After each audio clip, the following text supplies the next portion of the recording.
There is a kind of exhaustion that sleep does not fix. You can rest for 8 hours, wake up on time, and still feel like you've already used up all your energy just by opening your eyes. Not because something terrible is happening. Not because you hate your life. But because the idea of existing for another full day already feels heavy. And if that sentence made you uncomfortable, it's probably because you didn't expect someone to say it out loud. People who are tired of existing don't look broken. They reply to messages, they show up to work, they smile at the right moments. They laugh when they're supposed to. From the outside, they look functional. From the inside, life feels like a loop they never agreed to sign up for. The problem isn't pain every day, it's repetition. Waking up, performing, enduring, repeating, over and over again. And nothing dramatic announces this feeling, it grows quietly. So quietly that by the time you notice it, it already feels normal. Psychologically, this isn't a lack of gratitude or strength. It's erosion, when a person spends years adapting, coping, being the strong one, being the reliable one. The mind doesn't break, it thins, you don't lose emotions. They just stop landing. Good moments still happen, but they feel distant, like they're happening to someone else. You're present, but not inside yourself. And slowly, that emotional distance becomes home. Here's the part that messes with your head. You still care, sometimes too much. You worry about people. You feel responsible. You feel guilt for feeling empty, and that guilt becomes another burden. You tell yourself, others have it worse. I should be grateful. This feeling doesn't make sense. But an exhausted nervous system doesn't run on logic. It runs on patterns. And the pattern it has learned is survival, not renewal. At some point, something subtle but dangerous happens. Your inner questions change.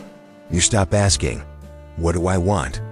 And you start asking, what can I tolerate? You don't imagine a future that excites you. You imagine one you can survive without collapsing. That shift is quiet, but it changes everything, your decisions, your relationships, how much space you allow yourself to take. You become very good at getting through life, and very bad at feeling fulfilled by it. Most people in this state try to fix it privately. New routines, new goals, productivity, discipline, distractions, but none of it touches the core issue. Because the problem is not a lack of activity. It is the belief, deep in your nervous system, that you are only allowed to feel alive if you earn it.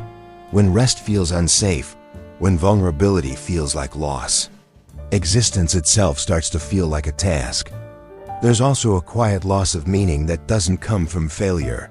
It comes from overexposure. You've seen how things go. You've noticed how effort doesn't always lead to reward. You've watched stories repeat.